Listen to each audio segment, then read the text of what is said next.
Your oldest friend is not always your best friend. At the time, I thought he might be. When I was a child, I had a friend who I would play with in the backyard. Sometimes he was a boy. Sometimes he was an animal. If he ever got angry, he became something else entirely. We got along because he was just like me. Lonely and strange. No one would go near him. No one would even look at him. It was like he was invisible. I first met him behind the slide on my elementary school playground. He was crouched in the damp wood chips, shaking. His curly white head was all spotted with red. I thought he was a hurt baby animal. I crawled under the plastic jungle gym, reaching out to him tentatively, and felt his hot breath ghost the back of my wrist. When he looked up at me wildly, his eyes were human. I wasn't scared. I took him home in a cardboard box and cleaned his wounds. I fed him from a bottle and stroked his fleece while I read him storybooks about fairy queens and brave paupers and lovers lost in the woods. The days went by, and his wounds closed up. Soon, he could stand on his own. I tried to keep him in a pen in the yard, but he got too strong to be held and broke out in the night. One morning, I tugged on my rubber boots and ran out to feed him, the dew clinging to my legs as I tore through the sedges. The chicken wire pen had been split open from the inside.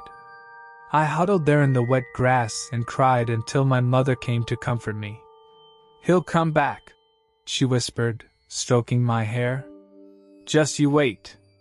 I tried to forget him, but whenever I was supposed to be filling out a worksheet or quietly reading to myself in class, my mind wandered. I would imagine what my little lamb was doing out there all alone. I wondered if he was hurt again. I pictured him covered in bite marks and scratches, bleeding pitifully and stumbling over roots. A bleeding beacon in the dark woods. On kinder days, I pictured him frolicking and well-fed on a farm somewhere, growing stronger every day. I hoped he was happy, wherever he was. 3 weeks later, I was hiding beneath my covers to read a book past my bedtime when I heard it, a soft tapping. A boy stood outside my window, drawing spirals on the humid glass with a dirty finger. His white hair was long and tangled with thistles and weeds, his face a mottled tapestry of deep scars. It reminded me of the bark of an old oak tree. The boy's eyes were a soft shade of amber with pupils like tiny square windows.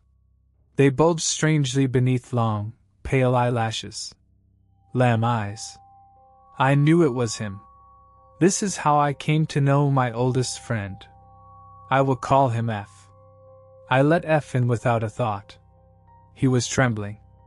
At first I thought he might be cold, then sticky summer air drifted through the open window and I realized that he was starving. The sharp slats of his ribs protruded from an equally mottled torso. When he turned to shut the window behind him, I saw the sharp spikes of vertebrae running down his back, disappearing into the threadbare red cloth wrapped around his waist. So I fed him. I didn't know what boys from the forest ate, but I did my best. I led F into the dark kitchen and made him my favorite sandwich, peanut butter and banana with honey drizzled on both sides. He devoured it in seconds with a lack of manners that made me laugh. I was messily trying to make hot cocoa from a box mix when he spoke for the first time. "How do you like your hot chocolate?" I'd asked, shaking a clump of cocoa powder from the foil packet. "I like tons of marshmallows." "Like you?" I almost missed the words, soft and crackling like dead leaves crushing underfoot. I dropped a fistful of mini marshmallows into both of our mugs. F seemed satisfied with this. He watched me closely as I took a sip my cocoa, then followed my lead. It was still too hot. I flinched, bringing the mug away from my lips, then blew across the surface, puffing steam away from the rim. He did the same. F took to copying my every move. It was like he was learning how to be a kid for the first time. It threw me off at first, the way he trailed behind me without a sound, but this quickly turned to a familiar sort of comfort. He became my shadow. I decided to give him a tour of the house, careful not to wake my parents. This was well before my mother left, and my father started to work long night shifts. I'd often get reprimanded for creeping through the house at night when I couldn't sleep, wandering around and around like a little poltergeist until Dad flicked the light switch and caught me in the act. I showed F the dusty secret nook full of spiders under the stairs and my favorite hide-and-seek spots behind the doors. I warned him about the creakiest floorboards so we could sneak past without a sound. I showed him the gap beneath the stove where roof rats would sometimes squeeze through to feast on crumbs. We held our breath and watched one creep out onto the kitchen tiles, turn a circle cautiously, and meander over to eat a bit of sandwich crust that had fallen earlier. Beside me, F was trembling again. I wondered if he was afraid, but when I looked, I saw that his jaw had hinged open at an uncanny angle, exposing sharp white teeth that dripped with saliva. He was fixated on the rat. Before I could hold him back, he leaped forward and grabbed the rat in his teeth. There was a sickening crack of fragile bones. He ate it. I was reminded of the pet king snake in my classroom, how it contorted around its frozen prey. I watched the rodent's carcass slide down, becoming a distended lump in his throat before vanishing into his gut. When F turned towards me again, his face was distorted, animal. I felt a little sick, but I was not afraid. Observing him fulfilled the same sort of animal curiosity as watching the king snake in its tank, or one of those nature documentaries on Animal Planet. I had suspected that F wasn't a normal boy anyway. I asked if he wanted me to read a book to him. He agreed, his face cracking into a smile I recognized as human once again. We built a small fort from my sheets and huddled inside. F sat cross-legged beside me, holding a small green camping lantern to illuminate the pages while I practiced my reading skills. He drank up every word in silence, only broken by the occasional soft laugh or gasp in response. I hadn't realized how much time had passed until the hazy light of dawn was filtering through the sheets. We heard my mom knock on my door. F shot up in a panic. He threw open the window and clambered onto the sill. I remember asking if I'd ever see him again. He just stared at me with those wide prey eyes, his jaw set. Then, he fled into my backyard once more. Mom came into my room to help me get ready for school. As I picked out my clothes, brushed my teeth, and ate cereal at the kitchen table across from my parents, I thought of everything they did not know of the secret friend I had made while they slept.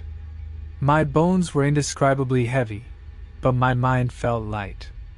The night felt like a far-off dream, the details melting away with every passing minute of sunlight. But I knew the boy with lamb eyes was real. He had to be. The next night, he came back. And the next. By third grade, I was visiting my friend in the woods almost every night. After a few too close calls with my parents catching him creeping around the house, I decided that he would have to stay outside. My parents argued often these days, mainly in hushed tones on the other side of doors. I could never pick out the words, just the bitterness. If things got unbearable, I would creep out of my bedroom window just as F had done on that first night, and take off running into the shadow of the woods beyond our lawn. F would be waiting with a new game. Sometimes we scaled the towering magnolia tree at the edge of the property, climbing until the world felt far away and small. I could never reach the top, but F would always go for the highest boughs, his thin body disappearing beyond the waxy leaves and seed pods. A few times he popped back out and scared me so badly I almost lost my grip on the slick bark. Then he laughed, and I had to laugh too, adrenaline rushing through my veins. There was an edge of cruelness to the way he played. I didn't see it so clearly back then. Another time, F brought me to an abandoned well deep in the forest. We had been hiking for an hour at least when we came upon the clearing where it stood all alone. It was a simple stone structure covered by a small slanted roof. A rope swayed from the rotten wood where a bucket had once been tied. The air smelled sweet and damp, like overripe fruit and rot. Kudzu blanketed the trees and tumbled down into the clearing like tresses of tangled hair. F leaped onto the side of the well with a recklessness that made my heart jump. Keeping his balance crouched there on the stones, he called for me to join him. When I approached, he pulled me up to sit on the rim. "This is my wishing well," he said. "Do you like it?" Recently, he'd been speaking more, borrowing phrases from my own vocabulary and the chapter books I read to him. I nodded. Those amber animal eyes bored deep into my own. "Do you ever wish for something, and want it very, very badly?" I thought about it. There were some things I wished for very often, but I couldn't say. I wished my mother was more like her old self, back before the rumors and sickness took root. And yet, I also wished I was more like my mother. She didn't seem to mind if people found her strange. At this age, I had become acutely aware that I was somehow different. My classmates almost never spoke to me. When they did, the corners of their mouths curled up like I'd just told them a joke without knowing it. I sat alone most days, reading or drawing or staring into space. I often dreamed of being stolen away from my home to another world where people were more like me. A world where I wouldn't be a moth in a butterfly garden. To speak these thoughts would be to make them real, though. I shrugged. "I don't know. Do you have a wish?" The intensity of F's gaze scorched me. It was too much. I wanted to go home. Finally, he looked away, peering into the dark mouth of the well. "I wish I was not so hungry." F was always hungry. In the time I'd known him, he'd gone from feeding on rats and loose scraps around the house to larger things. I'd seen him hunched in the tall grass outside of my window, devouring the live flesh of a sick, bleeding deer until its bones glistened white beneath the moon. He always turned away when he ate, or else waited until he thought I wasn't around. A sort of guilt preceded the act. I didn't know what to say. I looked into the depths of the well. All I could see was an inky void. When I angled my flashlight down, the beam was swallowed up before it touched the bottom. I took a penny from my pocket and held it over the well. It was a lucky one. I'd found it glittering from a crack in the sidewalk by the diner. I would make F's wish, I decided. Anything to stop the sadness that blanketed him like a pelt. Before I could drop the coin, F snatched my wrist. "She wouldn't like that." My friend sounded so sharp, so angry. He was hurting me. "Who?" I challenged. Tears pricked my eyes. There were rules to this game that I didn't know, and I was breaking them. He paused, brow furrowed. He was searching for the right word. "The Queen." My mind conjured images of royalty from my old fairy tales, beautiful figures of royalty swathed in spider silk robes and adorned with crowns of flowers. Once he was sure that I would not drop the coin, F let my wrist go. Tiny red crescents filled with blood where his nails had broken skin. "She likes half-living things," he said softly. "Things that are almost dead." Sitting there beside him on the edge of the well, my stomach felt strange. F rested a hand on my shoulder. I remember my body lurching. Then, the world was a kaleidoscope. Light, color, and sound twisted into an incomprehensible blur, and I was falling. I don't know how it happened. I don't know if I lost my balance, or if F pushed me. I do know that I could have died that day in the woods with no one else around. My broken body would have been left there in the damp and dark until the flesh dropped from my bones. I know that he caught me by the arm.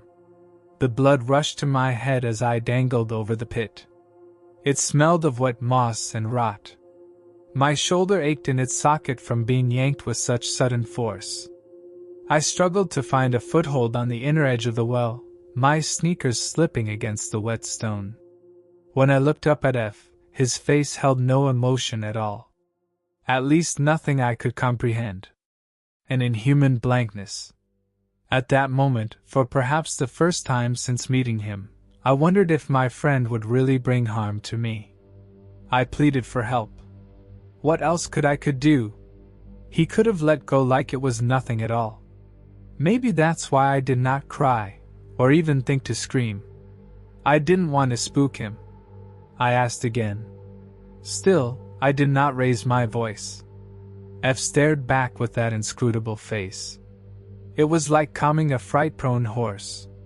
I was reminded of the ones at the stable down the road from my house. My entire arm burned from holding my body's weight for so long. After what felt like ages, F relented. He grabbed my other arm and helped me out of the well without a word. I collapsed, letting sweet grass and solid ground cradle my body as I caught my breath.